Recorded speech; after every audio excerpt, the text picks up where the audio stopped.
it is absolutely heartbreaking of lack of freedoms, right? And lack of ways to express yourself. Again, in Belarus, people have been hostages for really, I left when that was still the case, right? Like that's why I left and still being in college and even in high school, I still realized that.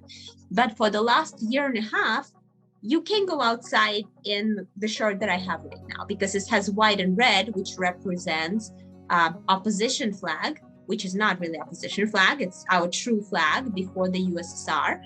And however, Lukashenko believes it's a opposition flag, therefore he's horrified of red and white. And there's a lot of things. There are people who went to jail because they had red socks, right? So I'm just telling you how ridiculous things are. Therefore, sometimes when we say, why don't you do anything? There are reasons why people just physically cannot.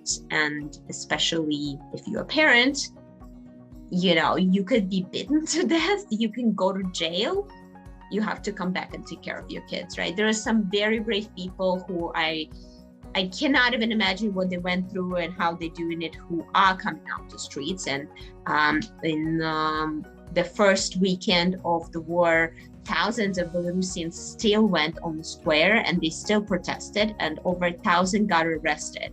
And amongst them, a father of one of my friends, and there's still very little information on them. So there's a lot of that going on where people just have very little ways. Ukrainians are independent. They have the country. They have the right to protect the country. The war should stop, must stop immediately. Thousands of people are dying on both ends. And this war has no true goals except for one person's ambitions. And it absolutely must stop immediately. And we need to all put all of our resources, and especially Russia, to start rebuilding Ukraine and helping them as much as we can.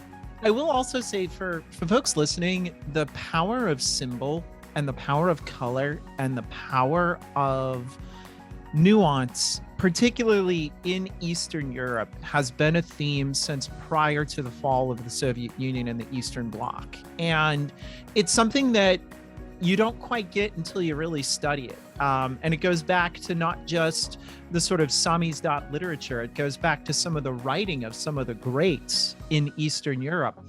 And the idea is that we are so constricted in what we can say. We have to say it through a different means where it is understood that the metaphor that we are trying to draw from is representative of our current situation.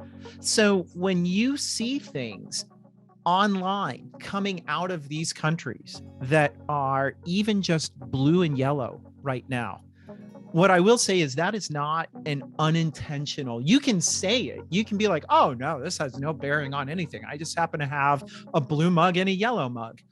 What's the big deal here, right? Like, I don't mean anything by that, but it actually is.